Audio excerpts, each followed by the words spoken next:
Guys welcome to my another mini blog. তো এখন হচ্ছে সন্ধ্যাবেলা, তো আমি আর ছোটো মাসে মিলে একটু বের হবো। তো একটা রিজন আছে যাওয়ার, তো সেটার জন্যই যাবো।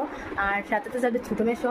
তো এইসব কাজ মিটে তো আমরা একটু আড্ডা মারবো, ঘুরবো। তো সেটাই তো জানোই, সন্ধ্যাবেলা একটু আড্ডা মারবো, সেটাই তো সবাই চায়। তো চলো কী করছি কিনা সেটা তো ব্লগের মধ্যে থাকবে।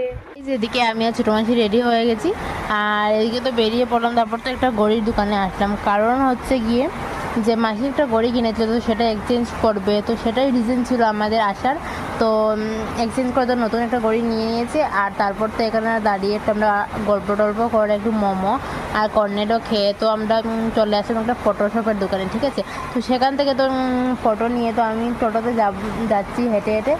আর তারপর তো টোটোতে বসে তো আমার তো মুখ তো দেখা যাচ্ছে না, দুইটা ফটো ফ্রেমে তো আমার মুখ তো পুরো ডেকে নিয়েছে। আর এদিকে তো ছোটমাসির বাইরে দাঁড়িয়েছে, ওকে বললাম হাই বল, তো এখানে আমরা বাইরে দাঁড়িয়ে হাসছিল। আর এদিকে তো মেশো কেকের দোকানে একটা ঢুকেছিল কেক নেবে বলে, কারণ দেখতে দেখতে তো ওদের বিয়ের 1 মান্থ হয়ে গেছে। তো মেশো তো মাসিকে সারপ্রাইজ দেওয়ার জন্য তো একটা কেক নিয়েছিল। তারপর তো কেক টেক নিয়ে আমরা বাসায় চলে আসলাম। তো বাসায় এসে দাদুভাই 12 মজা এনেছিল, তো আমরা সবাই মিলে একটু খেলাম 12 মজা। আর তারপর এদিকে কেকটা খুলে দেখলাম, কেকটা দেখতে এত সুন্দর কি বলবার, খেতে কিন্তু অনেক টেস্টি কি বলবো। তারপর তো ওরা এখানে গল্প টল্প করলো। তারপর তো সবাই মিলে একটু ফটো টটো উঠলাম। তারপর ফটো ভিডিও করার পর তো ওরা তো কেকটা কেটে নিল। আর কেক কাটবে কি, ওরা হাসতে হাসতে শেষ হয়ে গেছে। তারপর কি পেয়ার ওদের, একজন আর একজনকে খাইয়ে দিল কেক। তারপর সবাই মিলে কেক খেয়ে মেছে তো বড় মাকে খাইয়ে দিল।